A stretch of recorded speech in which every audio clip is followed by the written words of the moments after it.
Congratulations, you have made it through your inspection resolution. That's often the hardest part, and next up is the appraisal, where we're gonna figure out what the home is really worth. It's often the case that we need to sell the home twice. Once to the buyer who buys it, and the second time to the appraiser. So, we're gonna ask of you that you make the home show ready for the appraiser's visit.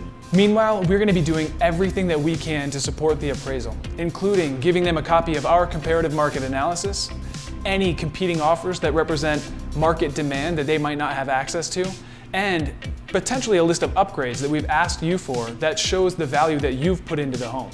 As soon as we hear from the buyer's appraiser, we're gonna contact you and let you know what date they're requesting to do the site visit. If at all possible, we would love to make that date available as we want to stay in their good graces. The appraisal process is only going to take about an hour, and it's not nearly as thorough as the inspection was. However, they will still need access to all areas of the home. Once they're done, it can take them quite a long time to process it, so sometimes it's a hurry up and wait. The appraisal is actually the property of the buyer, so we will not see it unless they share it with us, and they might not share it with us unless there's an issue that needs to be resolved. Some of the issues that might come up that we need to resolve are a low appraised value or conditions. Conditions are simply that. They're conditions that need to be rectified before the appraiser can complete the appraisal.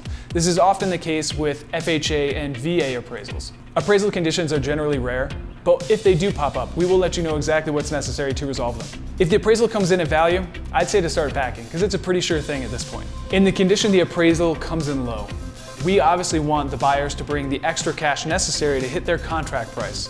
But the buyers and the bank oftentimes want to pay what the home is quote unquote worth to the appraiser.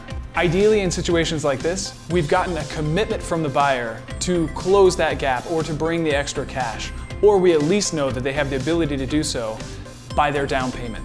If the low appraisal is VA or FHA, know that that value will stick to your property for the next 6 months. If we're not able to negotiate the buyer bringing more cash or lowering the price to meet in the middle, we can actually ask the buyer to challenge their appraisal. And if that's the case, we will advise accordingly. Once we've come to some sort of agreement or resolution with appraisal, we are off to the races. Really, the only thing that's left is scheduling the final walkthrough and the closing, which we're going to talk about in our next video. Thank you again for watching, and if you have any questions, please do not hesitate to reach out.